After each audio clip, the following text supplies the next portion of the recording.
So what's up mga karuso, yun magkakaroon tayo ng mabilisang prank lang. Kaya nagiinom kami ng tito ko.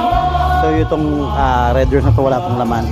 Papalitan natin yung bote niya doon na may laman ng alak. Ito tubig. Lalagyan natin, papainom natin sa kanya may tubig.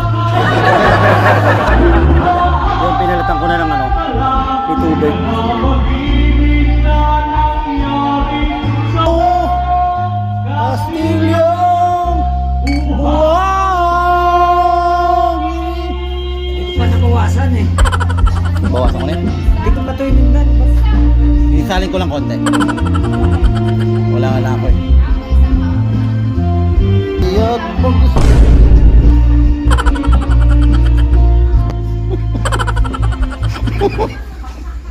Wah!